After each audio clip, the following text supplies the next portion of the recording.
hay algo bueno de Dios para tu vida por medio de la palabra. Inicié la semana anterior el tema ¿cómo funciona la fe?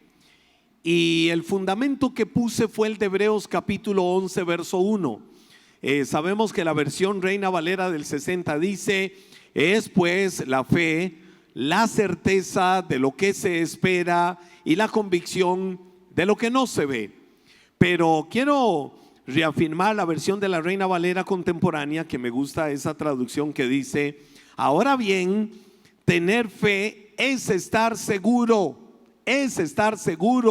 de lo que se espera, es estar convencidos de lo que no se ve. Y basado en esto decía que nuestra fe, la fe que cada uno de nosotros tenemos en Dios, esa fe está basada en la certeza de que nuestro Dios es el objeto de nuestra fe, porque no es un ser inerte, Dios es real, y como Dios es real, es galardonador de los que le buscan. Pero Dios, que es el objeto de nuestra fe, va a responder, y ahí es donde tenemos que tener la certeza. Va a responder a nuestras necesidades, a lo que nosotros esperamos, pero Dios lo va a hacer en el tiempo perfecto y a su manera perfecta y soberana.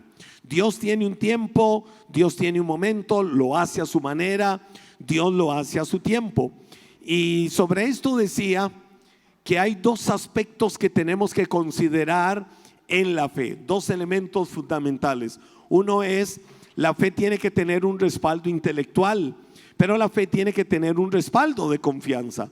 Y con respecto al respaldo intelectual, no sé si ustedes recordarán el ejemplo de la silla, que trajimos una silla acá y dimos una descripción de lo que es una silla, para qué sirve una silla. Lo mismo es donde cada uno de ustedes están sentados. Podemos dar una descripción de lo que es una silla, podemos describir de qué está hecha, cada una es particular, hay algunas de una manera, otras de otra. Al final de cuentas, el propósito de la silla, ¿cuál es? Que estemos sentados. Como ustedes ahorita acá, no solo tienen el respaldo intelectual. Sí, una silla es este elemento de madera, de metal, hecha de una forma, hecha de otra manera, algunas acolchadas, algunas en lata, otras son hechas de pura madera, acolchadas, de la forma que sea, tiene 4 patas. Ahí está el respaldo intelectual, todo lo que sabemos sobre la silla. Entonces creemos que una silla es real porque la estamos viendo, creemos que una silla es real porque entendemos su propósito, pero el respaldo de confianza es sentarnos en la silla. Ustedes se sentaron ahora y ninguno se cayó, ¿verdad? Porque sabían intelectualmente que ahí había una silla. Ahora el siguiente paso es confiadamente sentarse. Lo mismo es con la fe. Con la fe yo creo en el Dios que hace milagros. Con la fe yo creo en el Dios que me salvó. Con la fe yo creo que Dios responde. Con la fe yo creo que Dios trabaja y Dios actúa de maneras maravillosas y extraordinarias para bendecirnos. Pero el siguiente paso es rendirme en confianza y sentarme en la silla de la fe para esperar en Dios lo que Él vaya a hacer. Y entonces ahí es donde viene el famoso ejemplo que Santiago dice: hombre, muéstrame tu fe, porque la fe sin acciones es muerta. Es decir, yo puedo hablar de fe, podemos hablar todos de fe, pero ¿qué acciones en nuestra vida revelan o muestran que la fe que nosotros tenemos es realmente lo que estamos hablando? Eso le pasó a Abraham. Y el Señor dijo: voy a poner a prueba a Abraham. Y le dijo: Abraham, quiero que me des a tu hijo en sacrificio. Ve al monte Moriah, es decir, a Jerusalén. Yo no sé por qué el otro día yo dije que por Jordania. No, el monte Moriah es la entrada a la ciudad de Jerusalén. El monte Moriah, ve a Moriah y ofréceme a tu hijo en sacrificio. Abraham tomó los asnos, tomó a 2 de sus siervos, se fue les dijo en una parte baja: ustedes se quedan acá, yo voy a ir al monte con mi hijo, vamos a ir a adorar a Dios y vamos a regresar. Las palabras que Abraham usó fueron palabras de fe, porque él sabía que su hijo iba a morir. Él sabía que había una orden de Dios de que su hijo iba a morir en sacrificio. Abraham solo siguió lo que Dios le pidió en obediencia, aunque humanamente fuera su peor momento. En el monte hizo el altar, puso a su hijo Isaac. Le dijo: papá, pero ¿dónde está el cordero que va a ser sacrificado? Y la respuesta de Abraham, ¿recuerdan cuál fue? El Señor proveerá. Poderosa promesa: el Señor proveerá. ¿Cuándo dijo eso? En el último momento, porque estaba a punto de sacrificar a su hijo. Pero él cerró sus ojos naturales y dijo: Señor, si abro mis ojos naturales, lo que voy a ver es a mi hijo que está a punto de ser consumado por el fuego. Pero mejor cierro los naturales, abro los de la fe, y sé que tú proveerás. Yo no sé qué harás, cómo lo harás, pero lo vas a hacer. Y se preparó en obediencia, y en eso allá a lo lejos divisaron el cordero. Y el ángel le habló y le dijo: ofrécelo en sacrificio. Pero la Biblia dice que Dios estaba probando la fe de Abraham. Por eso desde ahí se le llamó el padre de la fe. Por eso desde ahí se dijo que Abraham fue justificado por la fe, por obedecer. Entonces, la fe necesita otro elemento. Podemos hablar y podemos creer y podemos dar todos cátedra de fe, pero necesita el elemento de la confianza, la parte donde ahora sí vamos a mostrar que realmente nuestro Dios es un Dios verdadero. A lo largo de mi vida yo he dado pasos muchas veces y he dicho: Señor, doy este paso, y la mayoría centrados en la iglesia. Doy este paso, humanamente no veo nada, no veo posibilidades, no sé cómo, pero doy este paso creyendo que tú nos respaldas y que tu mano está sobre nosotros. Otras veces hemos tenido que detenernos y ser prudentes porque no hay una convicción de Dios sobre dar un paso. Pero yo he dado pasos y yo le creo a Dios. Miren, yo le creo a Dios de tal manera que hoy decimos: este es el lugar que Dios nos dio, y estamos dando pasos. Estamos creyéndole a Dios. Todos los meses saludamos por la fe que Dios proveerá, como dice su palabra, como dijo Abraham, que el Señor proveerá para el pago de este edificio, para todos los proyectos de la iglesia, para todo lo que queremos hacer. Pero si un día viene Dios y me dice: entrégame el edificio, lo llevo para otro lugar, yo he dicho: Señor, si tú lo dices es porque siempre lo tuyo es mejor, es porque lo tuyo es más grande que lo nuestro. Pero si Dios dice aquí toda la vida, entonces caminamos en obediencia.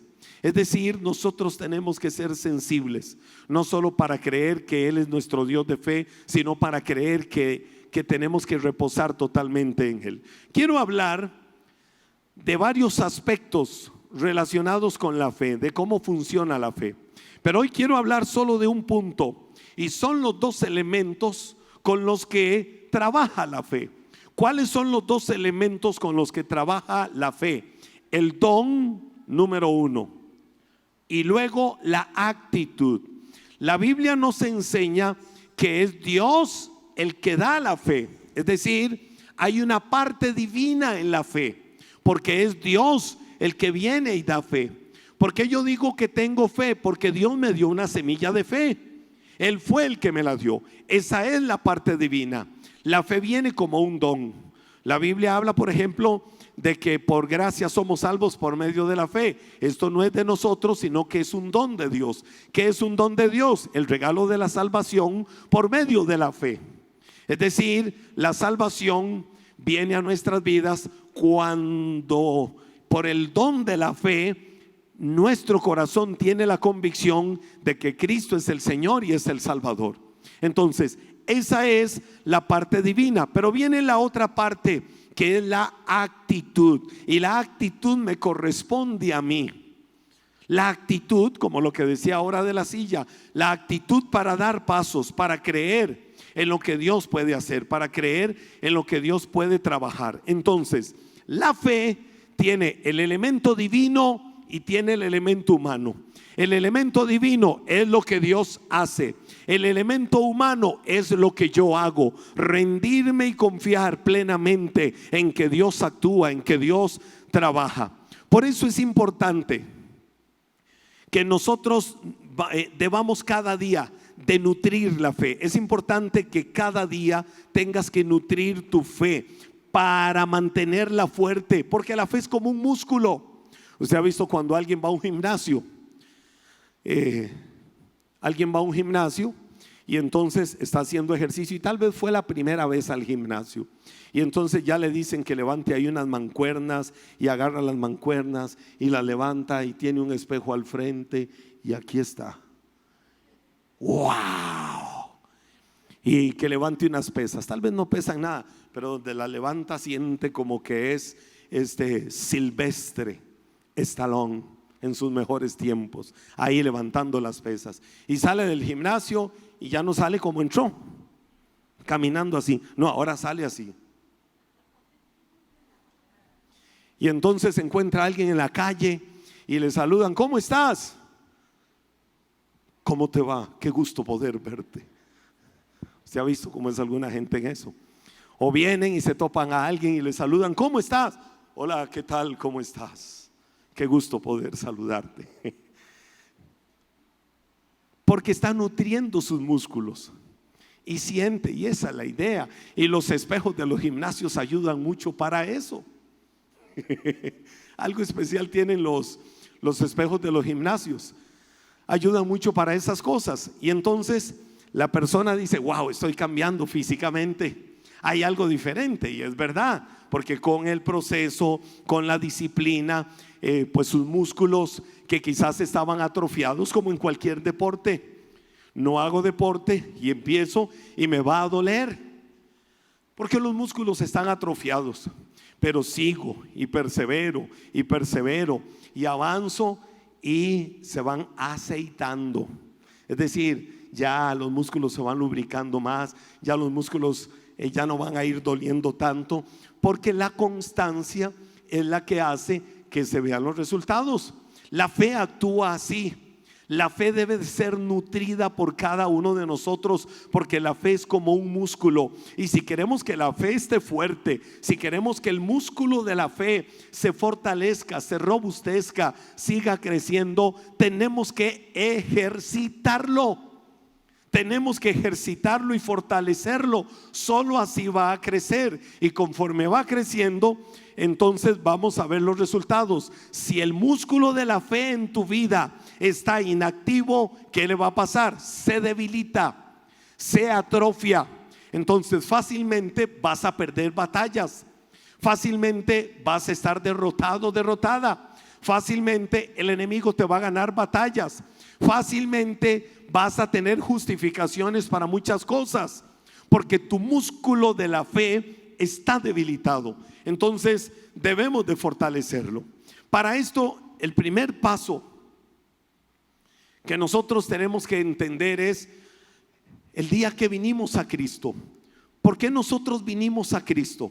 ¿Solo para creer en que es el Señor? No, tenemos que quitarnos la idea, y tienes que quitarte la idea de que estás en Cristo para caminar en la vida cristiana, confesando y creyendo que Jesús es el Señor y nada más. No, Dios te puso en este mundo con un propósito. Y uno ve cómo Dios revierte, o Dios cambia, o Dios transforma los propósitos de las personas a través del don de la fe, por medio del cual vino la salvación y la vida eterna. Hay ejemplos en la Biblia que a mí me llevan a la pregunta: ¿me encontré con Dios o Dios me encontró a mí?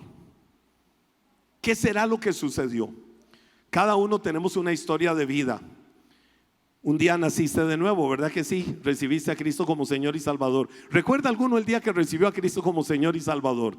Casi que debe de ser el día más recordado de la vida, aún más que el mismo cumpleaños, aún más que otros días. El día más extraordinario y más maravilloso fue el día que naciste de nuevo en Cristo y lo reconociste como Señor y Salvador de tu vida. Ese día nunca se te debe de olvidar. Ese día lo debes de tener presente siempre en tu vida, permanentemente, de que naciste de nuevo, de que reconociste a Cristo como Rey, como Dios, como Señor, como Salvador de tu vida. Ese día no lo puedes olvidar nunca. Y cada uno tiene una historia, cada uno tiene un testimonio. Pero les voy a decir algo. Yo no soy dado, ni somos el prototipo, modelo o cultura de iglesia. Yo respeto esto, donde invitamos a tal persona y viene a contar su testimonio de cómo Dios cambió su vida. Yo recuerdo en mi adolescencia, estaba yo en quinto año del colegio, y en la iglesia donde estaba llegaban predicadores, los famosos evangelistas de aquellos tiempos, y había una banda en Costa Rica que fue muy famosa en los 70s, llamada Los Hijos del Diablo. Y hicieron diabluras en este país. Muchos de ellos fueron a la cárcel, otros murieron de formas muy lamentables, pero muchos de ellos se convirtieron a Cristo. Y luego de que se convirtieron, servían al Señor. Y yo recuerdo que decían: bueno, viene el evangelista fulano de tal, ex hijo del diablo, de la banda de Los Hijos del Diablo. Y escuchaba donde decía: miren, y yo en aquellos tiempos sacaba el puñal y le hacía a una persona ya en todo su sistema digestivo, y veía donde iba todo para afuera. Gloria a Dios. Yo decía: ay, Padre. Y veía otro que decía: mire, yo lo que hacía, y yo robaba de esta manera, y cuando yo mataba de esta manera, etcétera, etcétera. Y yo tenía un sincero anhelo de servirle a Dios. Yo decía: Señor, yo quiero que tú me uses, yo quiero que me levantes, yo quiero de verdad ser un instrumento en tus manos, pero tendré que hacer todo lo que esta gente hace, porque era una moda muy eclesiástica, que en los púlpitos era lo que más se escuchaba. Tendré que hacer todo lo que esta gente hace para que tú me uses. De verdad era algo sincero que yo tenía. Luego me doy cuenta que no. Cada uno tenemos una historia de vida, cada uno tiene una experiencia de vida, cada uno tiene un testimonio de lo que Dios hizo. Hay gente que pudo haber dicho: yo era tan bueno, yo era tan buena, sí, pero no tenías a Cristo como Señor y Salvador. El punto es que por el don de la fe vinimos un día a Cristo y tuvimos la vida eterna y la salvación que solo Él pudo habernos dado. La Biblia dice en el Evangelio de Juan, capítulo 1, verso 45: Felipe fue a buscar a Natanael y le dijo: hemos encontrado a aquel. Imagínense el ánimo, el entusiasmo de Felipe.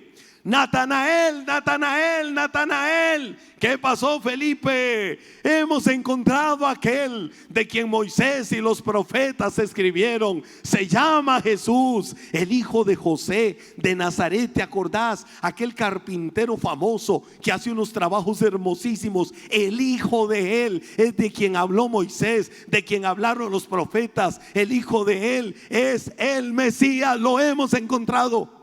Imagínense el entusiasmo. Ahora, Felipe aquí dice que él encontró al Mesías. Pero si yo me remito 2 versículos antes, aquí hago una pausa para ver este detalle.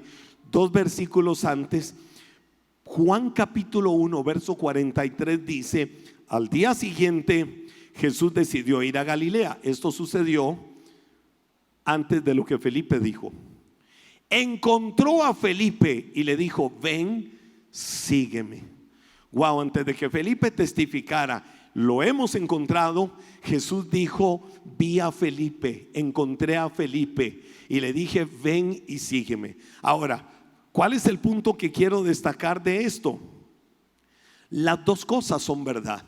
Jesús encontró a Felipe y Felipe encontró a Jesús. Jesús vino a nuestra vida. Jesús dio pasos de amor hacia nosotros y nosotros lo que hicimos fue rendirnos y dar pasos para darle a Él nuestra vida y reconocerlo como Señor y Salvador para tener vida eterna. Entonces podemos decir, Él me encontró. Pero cuando Él me encontró, yo encontré en Él también el amor verdadero, el amor que no tiene comparación y lo que a mí me da la vida eterna y la salvación, por lo cual estoy seguro de que soy hijo, hija de Dios. Yo no sé si alguno en esta mañana puede creer esa verdad y también testificarla. Lo mismo que le sucedió a Felipe. Ahora, Dios me encontró la parte divina, la fe que Dios produjo. Yo lo encontré la parte humana, es decir, la actitud para rendirme en fe totalmente a Él. Ahora, aquí hay un detalle muy importante. Aquí hay algo maravilloso. Cuando Jesús escogió a sus 12 en algún momento, no fue solamente para que creyeran en Él. No fue solo para que los 12 creyeran en que Él era el Salvador, sino para que creyeran también que ellos tenían el ADN de Dios, tenían el ADN de la eternidad y que portarían internamente para lograr grandes cosas en la vida. Hoy nosotros tenemos a Cristo también como Señor y Salvador. Eres portador del ADN de Dios, y porque eres portador del ADN de Dios, tienes capacidades que antes no tenías, y esas capacidades te hacen ver que tienes un futuro seguro, te hacen ver que sí, naciste con un propósito, te hacen ver que sí, que tu destino es cosas mayores y mejores para los que son, como dice el libro de Hebreos, herederos de la salvación. No solo para creer que Él es el Señor, sino para creer que internamente, que en tu corazón tienes ADN, estás empoderado, empoderada, sentado con Cristo en lugares de honra para avanzar cada día hacia cosas mayores y mejores. No estás sentado en los problemas, no estás sentado en la dificultad, no estás sentado en la crisis presente, no estás sentado en aquellas cosas que a veces en la vida se te presentan como obstáculo. Estás viviendo más allá, sentado en lugares de honra, destinado y destinada a cosas mayores y mejores, porque tienes el ADN que viene de Dios, marcado y marcada para cosas grandes en la vida. Verdades que tenemos que creer. Ahora, Felipe va donde Natanael y le dice: Natanael, wow, Natanael, lo hemos encontrado. Es el Mesías, es el Salvador, es el Señor. Pero Natanael tenía un problema. Era un hombre muy prejuicioso. Entonces dice Juan 1:46. Mire lo que dice. Cuando le dijo: es de Nazaret, del que hablaron los profetas, del que escribía, el que está escrito, es de Nazaret, es hijo de José, lo hemos hallado. ¿Cuál fue la respuesta de Natanael? Natanael dijo, Juan 1:46, Nazaret, Nazaret, Nazaret, Nazaret. Mire la forma en que lo dijo. Exclamó Natanael: ¿acaso puede salir algo bueno de Nazaret? ¿De dónde sos descendiente? ¿De cuál es tu barrio de nacimiento, de crecimiento, el tuyo? Cartago Centro. Cartago Centro. Algo bueno puede salir de Cartago Centro. Cartago Centro. ¿De dónde descendiente? De Coronado. ¿Podrá salir algo bueno de Coronado? Sí, bueno, la leche que producen. Porque nada más. Ese era Natanael hablando. ¿De dónde? ¿Sí? ¿De dónde? ¿De dónde? De Quebradilla. ¿Y Quebradilla dónde queda? No, en Nicaragua. Nicaragua, bueno, quedémonos con el país. Nicaragua. ¿qué puede salir bueno de Nicaragua? De ahí que sale bueno. Ese era Natanael. Cuando a Natanael le hablaron de Jesús, Natanael dijo: ¿y qué puede salir bueno de Nazaret? Como diciendo: a mí no me importa. O sea, ni me hagas perder el tiempo invitándome a conocer y saber quién es ese Jesús, porque qué cosa buena puede salir de Nazaret. Es que de Cartago, de Churuca, ¿qué va a salir bueno? Menos de Taras, solo los tirapiedras. ¿Qué va a salir bueno de Cantarranas, Barrio Asís? Nada puede salir bueno. ¿Qué va a salir bueno de La Pitaya? Si más bien que venga una piedra del espacio y hunda ese territorio, nada bueno sale. Esa era la mentalidad que tenía Natanael. Y vino Felipe y le dijo: Natanael, tienes que conocerlo, tienes que ir y darte cuenta. Ahora, aquí es donde viene el punto al que quiero llevarte con esta palabra. Eso es lo que el hombre habla, esa es la mentalidad del hombre, ese es el decir del hombre, esa es la forma del hombre. Así es como el hombre habla, así es como la gente habla. Pero tienes que saber algo: nunca Dios te va a ver como el hombre te ve. Nunca Dios te va a ver como los seres humanos te ven. Porque los seres humanos somos impulsados por las emociones y la vista. Entonces formamos estereotipos y decimos: uy, esa persona sí es un prepotente, esa persona sí es un arrogante, uy, esa persona mejor ni me le acerco, uy, esa persona no sé, tiene algo que no me parece, no me gusta. Porque el ser humano es prejuicioso, guiado por emociones y la vista. Entonces hay cosas que programa por lo que está viendo. Jesús es diferente. Entonces la Biblia dice que vino Felipe y le dijo: vamos, compruébalo, tienes que verlo, tienes que darte cuenta. Cuando Felipe prejuiciosamente dijo de Nazaret, ¿qué puede salir bueno de ahí? Te voy a decir algo de todas maneras antes. Toma este consejo, iglesia: guarda tu corazón siempre. ¿Para qué? Para no juzgar a una persona por su apariencia, para no juzgar a una persona por sus palabras, para no juzgar a una persona por sus acciones y pensar que sería literalmente imposible encontrar algo bueno en esa persona, o que el Señor pueda nacer y crecer en el corazón de esa persona.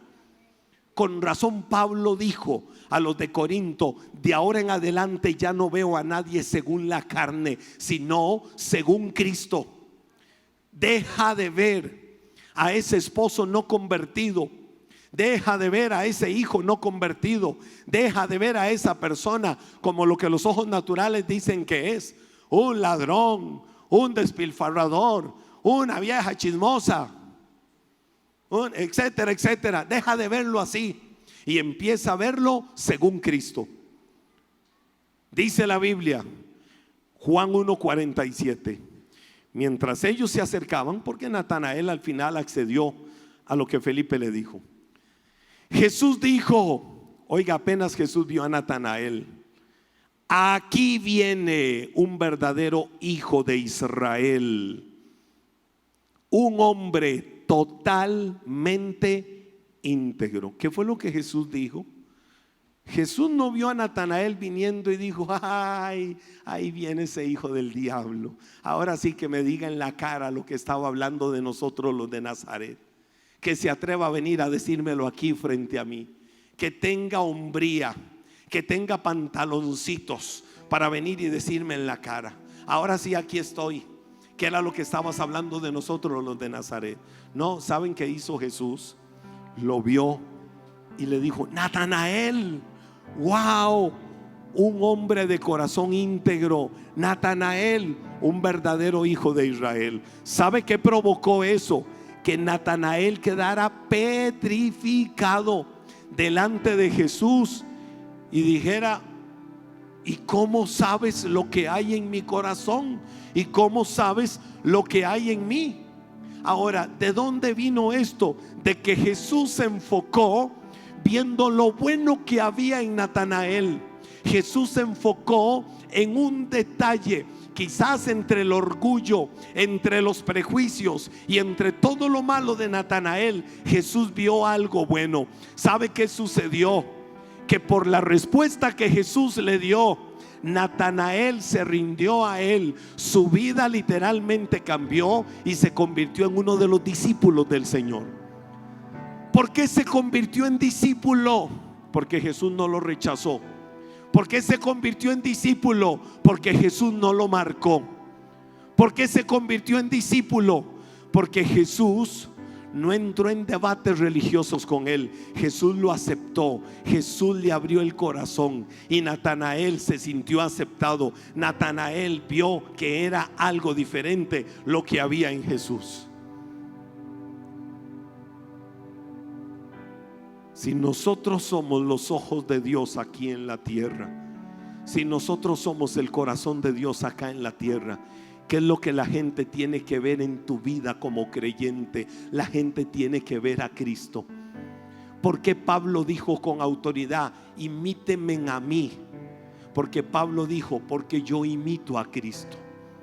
Entonces, ¿qué es lo que la gente tiene que ver en ti? No tiene que ver la arrogancia, el orgullo, la vanidad, la ira, la prepotencia, la mala crianza, la altanería. La gente no tiene que ver el lenguaje soez. La gente no tiene que verte como una persona deslenguada. La gente no tiene que ver si es cristiano y aquel no es cristiano. Pero ¿cómo los diferencio si hablan exactamente igual? Si usan el mismo vocabulario, si tienen las mismas prácticas. La gente tiene que ver que eres diferente, porque cuando la gente vea que eres diferente y que eres discípulo del Señor, la gente va a decir: yo quiero tener eso también. Iba Jesús caminando con mucha gente y entra a la región de Jericó. Y cuando entra a Jericó, está un hombre de muy baja estatura, subido en un árbol, porque había multitudes en el camino. Ese hombre era lo más desgraciado para la sociedad de Jericó. Nadie lo quería en Jericó, porque le había robado mucho a la gente. Cobraba impuestos y era un literal usurero. Se había hecho rico a costa de la gente. Se había hecho rico sacándole dinero a la gente, manipulándoles a través del cobro de los impuestos. Ese hombre se llamaba Zaqueo. Y la Biblia dice, Lucas capítulo 19 versos del 5 al 7: cuando Jesús pasó, miró a Zaqueo y lo llamó por su nombre. Hagamos un alto ahí. ¿Cómo llamó Jesús a aquel hombre? ¿Cómo lo llamó? No hay nada más lindo que decirle a una persona el nombre o algo distintivo que le represente con honor, algo distintivo que le represente por una posición de bendición. Pero ¿cuántas personas nosotros ni nos damos cuenta y les hablamos por un alias que les ha marcado negativamente toda la vida? Mira, allá viene el diablo. Diablo, ¿cómo estás? Pura vida. ¿Y cómo lo hemos marcado? Como un diablo. Y a veces nos reímos de cosas que pasan. Mira, allá viene cara de limón agrio. Mira, allá viene cara de tapiz. Allá viene chicherito, chicherita. No permitas que nadie te marque así. Y ejerce autoridad para decir: mire, yo tengo un nombre. Pero tampoco te permitas llamar a nadie por alias o por sobrenombres que les representen negativamente, que les representen como algo nefasto, y que eso les ha marcado para incluso un destino de condenación eterna. Jesús vio a Zaqueo y no dijo: mira quién está subido en el árbol, ladroncito, venía acá, usurero, venía acá. Porque el Señor le cambió el nombre a Jacob, porque el nombre Jacob significaba suplantador, usurero. Entonces imagínese el pobre niño cuando estaba en la escuela y la niña pasaba lista y decía: usurero, usurpador. Y Jacob inocentemente decía: aquí estoy, niña, yo soy usurero. Y lo fueron marcando. Y Dios dijo: te quito ese nombre.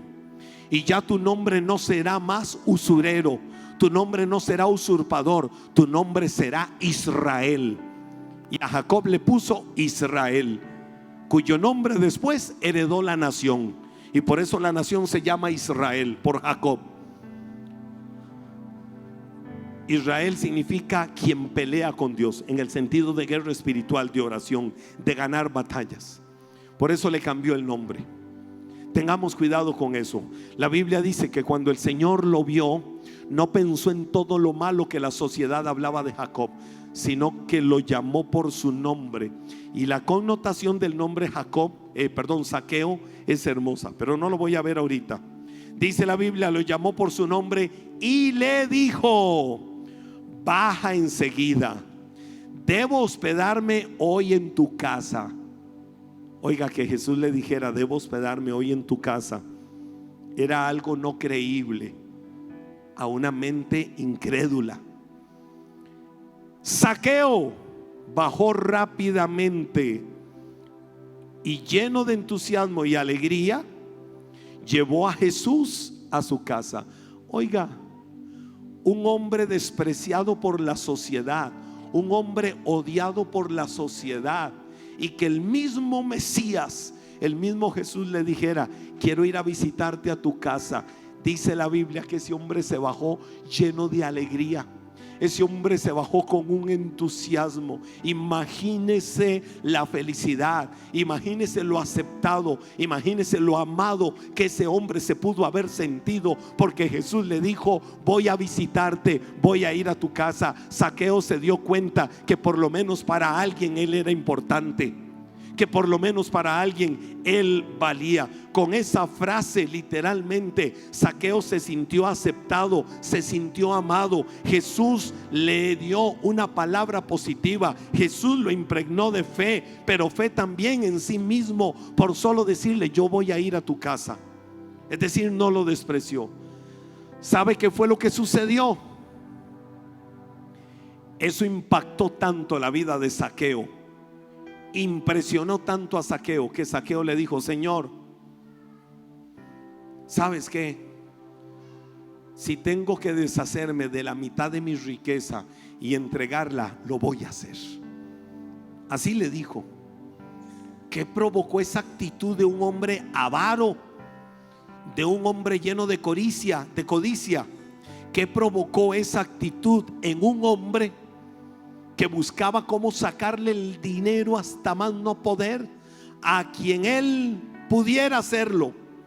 Y que ahora le dijera: Señor, si tengo que deshacerme de la mitad de mi riqueza y entregarla, lo voy a hacer. Y si tengo que ir uno por uno a todos los que le he robado y devolverles, lo voy a hacer. ¿Cuándo sucedió eso? Cuando ese hombre se sintió amado por el que también te amó a ti. Cuando ese hombre se sintió amado por el que no te despreció. Cuando ese hombre se sintió amado por el que también te dio la vida eterna. Es decir, cuando Jesús viene al corazón de una vida, esa vida tiene que cambiar. Algo se transforma, algo sucede, algo excelso, algo maravilloso pasa en el corazón y en la vida del ser humano cuando Jesús viene. Es decir, cuando Dios hace eso, Dios, al amarte tal y como eres, en ese momento, sin poner condiciones, como el caso de Natanael, como el caso de Zaqueo, lo que hace Él es crear un impulso de fe para animarte a tener cambios en tu vida. Cuando Jesús viene, hay cambios en la vida. Algo tiene que evidenciarse. Y termino con esta historia. Ponte de pie. Te quiero decir esta historia puesto de pie, porque esta historia a mí me conmueve. Esta historia a mí me llena.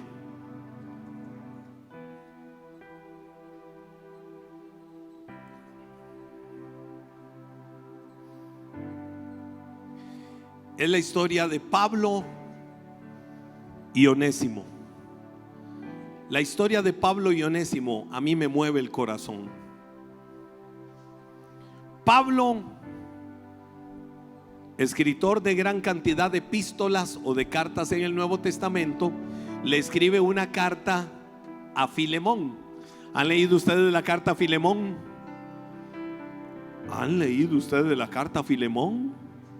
Una de las cartas de Pablo en el Nuevo Testamento. ¿Nunca han leído la carta a Filemón? Tarea: estudien la Biblia. Vayan, estudien la carta a Filemón. Y la carta a Filemón es la historia de Onésimo. Filemón era discípulo de Pablo. Filemón era un servidor del reino de Dios. Pero Filemón era un hombre millonario, era un hombre que tenía mucho dinero y era un servidor del reino de Dios. Resulta que Filemón vivía en Colosas, alguna de las regiones de lo que hoy es Turquía. Pero Pablo estaba encarcelado en Roma, estaba encarcelado por predicar el evangelio.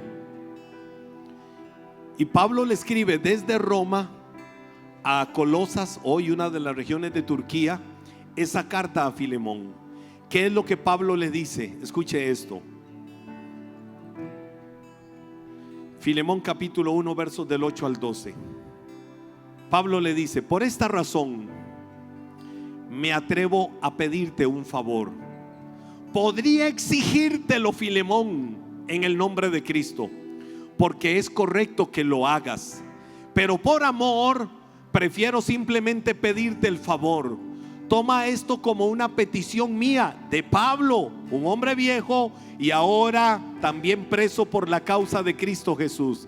Te suplico que le muestres bondad a mi hijo Onésimo. Me convertí en su padre en la fe mientras yo estaba aquí en la cárcel. Onésimo no fue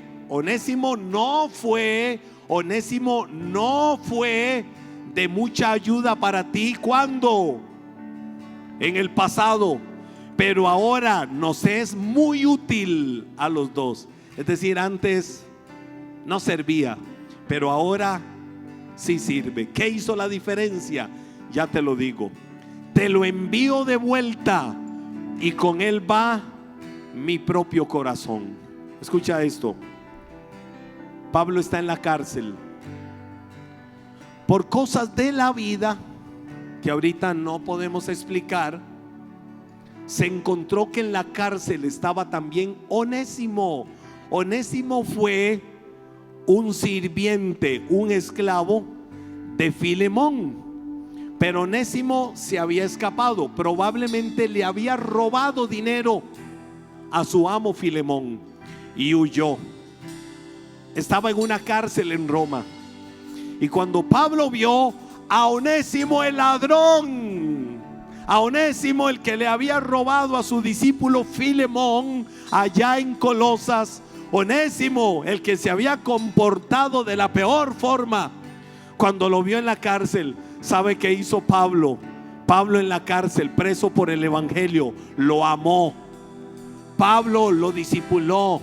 Pablo lo llevó al conocimiento de Cristo.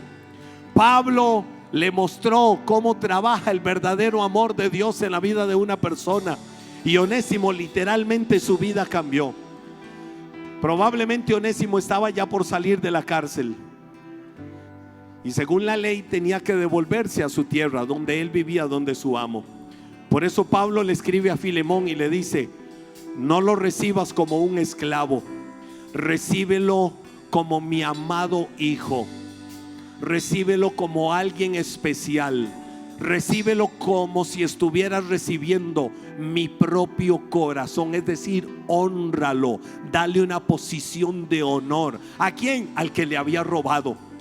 Dale una posición de honor. ¿A quién? Al que se había portado mal. ¿Por qué Pablo hablaba así? Porque habían frutos en la vida de Onésimo que habían mostrado que su vida había cambiado y que era un hombre diferente. Eso solo lo hace la restitución de Dios en alguien que por el amor de Dios decide caminar en la obediencia a su palabra, caminar rendido y rendida a sus pies. Y Pablo le dijo a Filemón: Y si algo te debe, es decir, si le vas a cobrar lo que te robó, si algo te debe, ponlo a mi cuenta que yo te lo pago. Yo te lo voy a pagar. Imagínese el amor de Pablo por Onésimo, cómo lo discipuló, cómo lo amó. Iglesia, es la forma en que nosotros tenemos que ver a la gente. Cambiemos la perspectiva, cambiemos la mentalidad. Si queremos tener discípulos del Señor, si queremos tener gente que pueda testificar de que fueron lo vil, lo bajo, lo peor del mundo, pero ahora están sentados en lugares de honor como lo estamos nosotros, es porque son aceptados, son amados en la familia del Señor. Y ese es el comportamiento, es la actitud que la iglesia del Señor debe de tener. No desprecies lo que Dios ha amado.